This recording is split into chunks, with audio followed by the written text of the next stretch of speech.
रीवा जिले से अलग हुए मऊगंज जिलों में पिछले दिनों एक घटना घटी जिसमें देवरा महादेवन मंदिर में सांप्रदायिक तनाव होते होते बच गया। हुआ ये कि मऊगंज से भाजपा विधायक प्रदीप पटेल मंदिर की जमीन के अतिक्रमण को हटाने के लिए जेसीबी के साथ अपने साथियों के साथ पहुंच गए, जिसके बाद दूसरे समुदाय के लोगों द्वारा वहां पत्थरबाजी कर दी गई। हालांकि दोनों तरफ से फिर पत्थरबाजी होते देख पुलिस ने वहां एक्शन लिया और कई लोगों की गिरफ्तारी हुई, जिसमें विधायक की भी गिरफ्तारी कर ली गई। विधायक को लगभग 7 दिन तक हाउस अरेस्ट रखा गया, जिसमें फिर प्रभारी मंत्री भी पहुंचे। मऊगंज विधायक को समझाया, लेकिन मऊगंज विधायक नहीं माने और उनका सीधा सा कहना था कि उस जगह के अतिक्रमण को हटाना होगा, मंदिर के अतिक्रमण को हटाना होगा। इसके बाद अंततः प्रशासन ने यही किया और भारी पुलिस बल फोर्स तैनात करके ईदगाह की दीवार को हटा दिया गया और वहां के अतिक्रमण को हटाया गया। सवाल यह है कि इस पर कांग्रेस पार्टी के जो मऊगंज के स्थानीय कांग्रेस के नेता हैं वो इस पर चुप क्यों हैं, जिला अध्यक्ष चुप क्यों हैं, एवं सबसे बड़ी बात जो यहाँ पे हो गई कि भाजपा विधायक प्रदीप पटेल का समर्थन कांग्रेस के विधायक सिमरिया, जो रीवा जिले के इकलौते विधायक हैं, सिमरिया विधायक कांग्रेस के अभय मिश्रा ने उनका सपोर्ट कर दिया है और उन्होंने कहा कि प्रदीप पटेल को मैं धन्यवाद देता हूँ, उन्होंने जो किया बहुत अच्छा किया।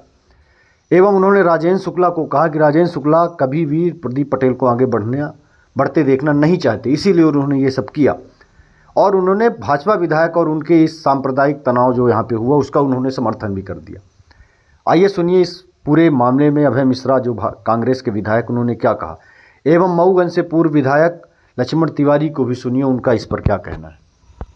और मैं तो इसके लिए प्रदीप पटेल को धन्यवाद देता हूं कि उसने अच्छा काम किया, कोई गलत काम नहीं किया। उन्होंने शासन सत्ता में होते हुए भी ये जो गुलामी की राजनीति है उसको स्वीकार नहीं किया। उन्होंने अपना कर्तव्य पूरा किया। मैं इसके लिए उनको साधुवाद देता हूं कि उन्होंने अच्छा किया और अब वही प्रशासन नतमस्तक होगा और काम करेगा। वो जो निर्णय करेंगे, राजेंद्र शुक्ला जी शुरू से प्रदीप पटेल जी के विरोधी रहे हैं। उनको शुरू से आग के किरकिरी बने हुए थे, आग के कांटे। और यहाँ का प्रशासन तो आप देख ही रहे हैं कि बिल्कुल जो अभी इन्होंने कहा कि नपुंसक की तरह काम कर रहा है, उसके अंदर न लाइन ऑर्डर, न नियम है, न कानून है। उनको तो कुर्सी पे बैठे रहना है, गांजा कोरेक्स दारू का पैसा कमाना है और निकल लेना है।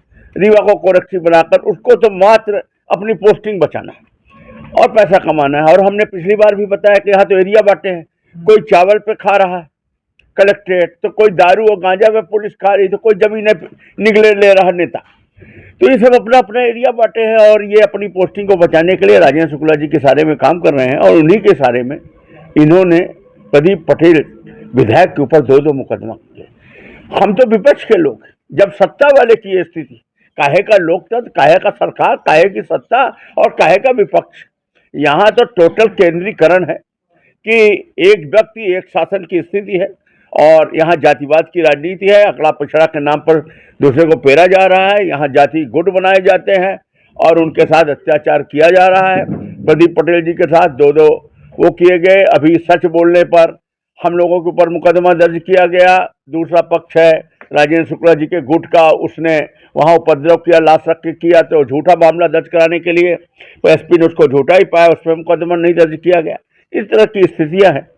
हम इस पे ये देखना चाह रहे हैं कि कानून का ये कितना पालन करते हैं, और नहीं तो फिर क्या है, अभी और आंदोलन हो, गिरफ्तारी देंगे तो 10-20 हज़ार के साथ देंगे और एक बार इनको फिर आपकी तो जिले को केंद्रित करेंगे, आपकी एसपी कार्यालय, कलेक्ट्रेट, यहाँ जो भी करना होगा करेंगे। अभी तक कह रहे थे कि 29 तारीख के बाद अतिक्रमण हटाएंगे और आज अतिक्रमण हटाना शुरू कर दिए।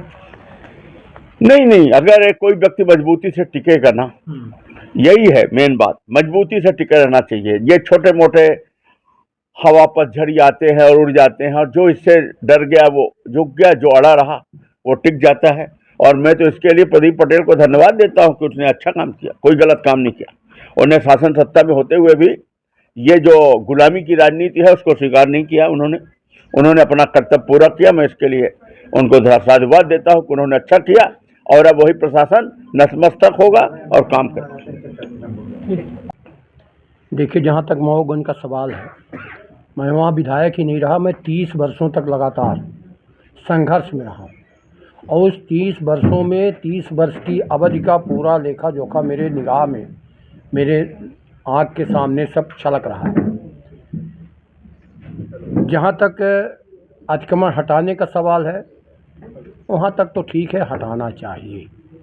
मेरा भी मानना कि हटाना चाहिए, क्योंकि वो ज़मीन पहले पुलिस चौकी के लिए अलॉट थी, इसके बाद वो सामाजिक कार्य के लिए अलॉट थी, और वो नेशनल हाईवे के किनारे की ज़मीन है, उसमें बहुत सारे वर्ग के लोग बसे हैं।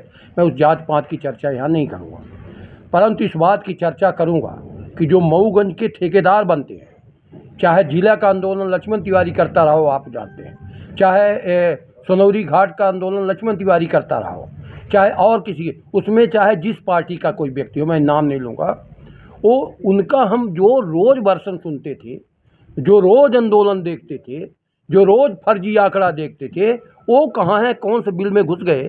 क्योंकि लक्ष्मण तिवारी तो अब यहाँ का है, मऊगंज में जा नहीं रहा।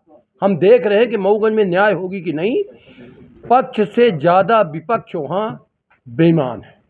मैं तो इतना ही कहूँगा, और ये भी कहूँगा कि अब तो राजनीति ऐसी हो गई कि जो बांटेगा वो जीतेगा। बस हमारा इतना ही कहना है।